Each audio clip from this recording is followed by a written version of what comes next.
Ready Player One, a book by Ernest Cline following Wade Watts and his quest to find the hidden Easter egg in a massive VR world known as the Oasis. I liked the book, and it had a lot of references to the 70s and 80s, something that a lot of people hold dear. I could have done without a lot of name dropping, but the overall story was pretty awesome. So in addition to pop culture references, there are a lot of video game references as well. So I thought it'd be really cool to give you a brief overview of all the games mentioned just in time for the movie release. Well, at least the games that were integral to the plot of the book.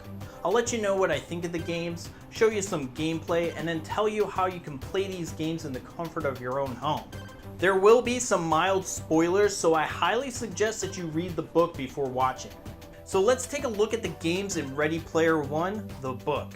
Robotron 2084 was substantial in that it made the twin joystick control scheme popular. Taito's Space Dungeon had used it first, but Robotron 2084 made it popular. The left stick moves your character and the right stick determines which direction you're shooting. Robotron 2084's graphics won't turn any heads today, and it actually looks pretty crowded by today's standards. But that doesn't mean that it's not any fun. The enemies are all over the place and you have to save the last human family. You play as a nameless superhuman. Once you get into a rhythm of this game, it flows perfectly, and it's one of those games that's simple yet addicting. It's no wonder that this game is one of Wade's all-time favorite games because of its frantic pace and brutal simplicity. Also, it's mentioned in the first chapter of the book, and it carries the book's namesake, Ready Player One. Robotron 2084's ports are best played on modern consoles since dual joysticks are available. The game didn't port very well on consoles of the day because you were lucky if you even had one joystick. Right now you're best playing Robotron 2084 on the Midway Arcade Treasures Collection available on Xbox and PlayStation 2. Adventure is one of the few console exclusive games mentioned in Ready Player One. The reason why this game is so notable in the book is because it's the first game with an Easter egg. And as you're aware, that's the whole point of this book, to find an Easter egg to take control of the Oasis. Inside you'll find the name of the creator of the game, Warren Robinett. Atari didn't give credit to any authors during this time, so this was the only way to make it known who made this game. Now Easter eggs are everywhere in games, and they're a lot more interesting than just some credits. This game is actually hard to find complete in box for the Atari 2600, but you can find it on the PlayStation 4 and Xbox One under the Atari Flashback Classics Volume 2. And I'm sure it'll be on the Atari VCS when that comes out. The only drawback is that the controls don't translate from a joystick to a modern controller, but it is fun nonetheless. Joust is one of those arcade games that never really saw a life outside of its one sequel. It was an arcade hit and ported to consoles of the time, but we just haven't seen an updated version. Joust is also a weird game. You're on these giant birds and you have to take out your opponent in waves. But you need to be above your opponent to kill them. If you're at the same level, you'll bounce off of each other, and if they're above you, then you die. In order to keep in flight, you need to keep hitting the flight button, making this the original Flappy Bird. Joust is the first challenge in Ready Player One.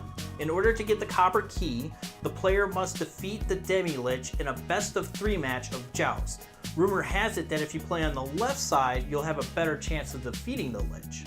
Joust is available on a number of platforms, but the Midway Arcade Treasures for the original Xbox is the most recent compilation that carries it. Midway did go out of business, so it's unlikely that it'll be released anytime soon.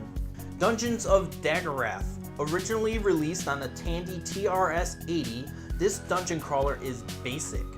But for 1982, a robust game where you had to fight monsters and finally fight a wizard at the end of the 5 stages was revolutionary. So since this is a computer game, the controls aren't actually controls. You need to type out commands, like use right torch or get left shield. This game uses a heartbeat system to determine vitality. The higher the heart rate, the higher your chances are of getting attacked. Dungeons of Daggorath is the game that made Halliday want to get into video game design. And because of this, it's a clue to find the Copper Gate. Located on a planet called Middletown, players must go through a real simulation of the game and complete it to reveal the location of the first gate. Now this game isn't available on any consoles. The TRS-80 is very expensive and very hard to find, and Dungeons of Daggorath is even more expensive because of Ready Player One. But there is hope. You can get this game for free on Android devices. It's not available on iOS because the creators of the port must obtain express written permission from the copyright holders in order to place it on the App Store. It's a really interesting game and you should just play it once. It's not something that you can pick up and play casually, but it's a good history lesson. Pac-Man. Who doesn't know who Pac-Man is? Pac-Man is one of the first video game mascots and right up there with Mario as a lasting brand. The classic arcade game was first released in October of 1980 by Midway Games in the United States. Cementing itself in pop culture, it would be really dumb if Pac-Man wasn't included in Ready Player One. In Ready Player One, Wade notices a Pac-Man cabinet in a Happy Time pizza restaurant while looking for the Jade Key. Wade had defeated Halliday's high score by completing a perfect game of Pac-Man and receiving a quarter on top of a machine that was immovable prior to playing. Unfortunately, that game of Pac-Man was not part of the clue to get the Jade Key, and the time spent on Pac-Man lost Wade a ton of progress. One of the cool things about Pac-Man is that it had a kill screen after the 256th level.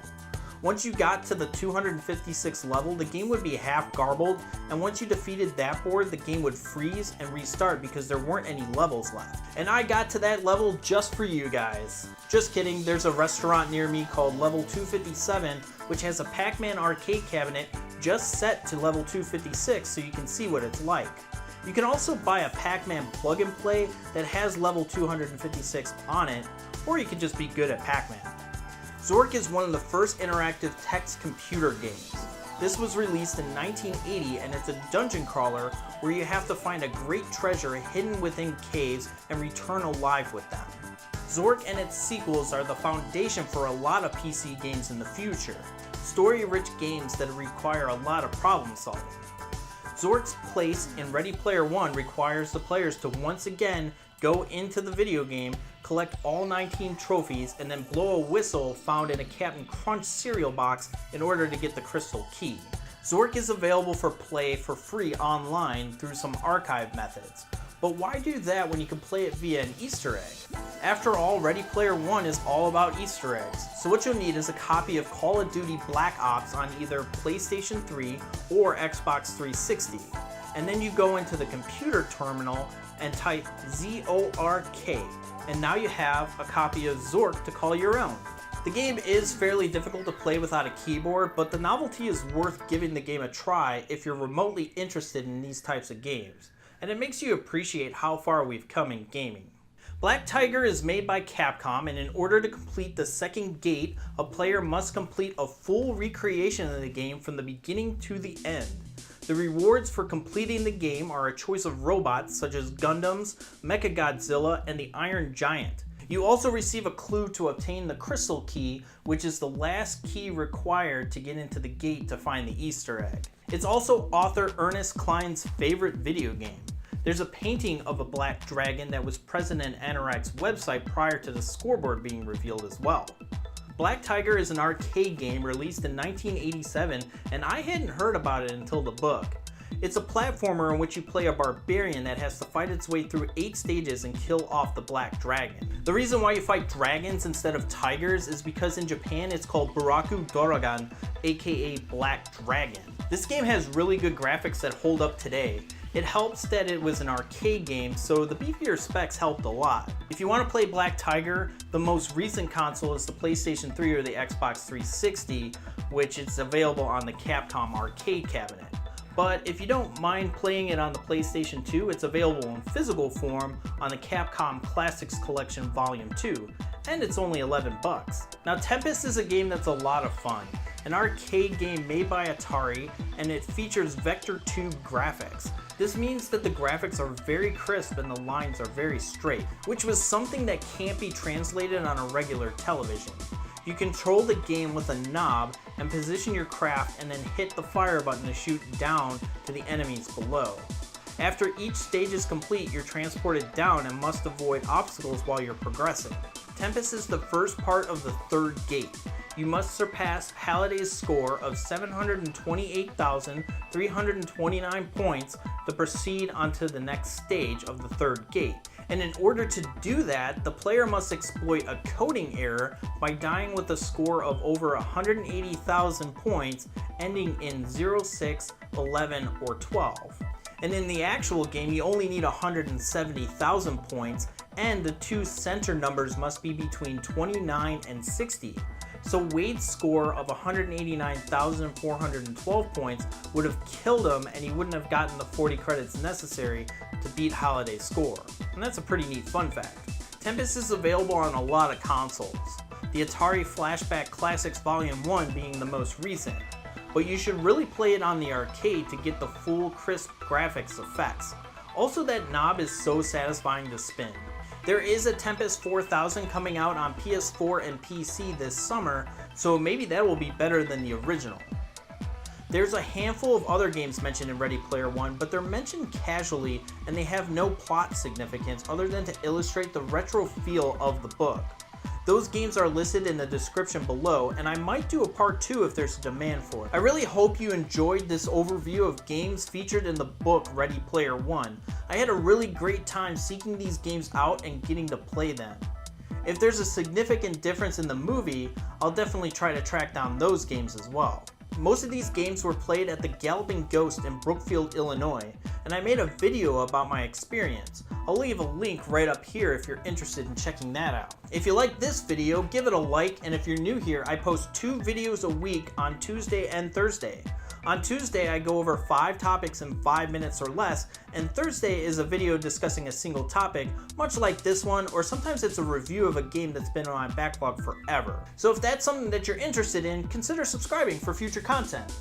Thanks so much for watching. I'm Super Nintendo, and I'll see you next time.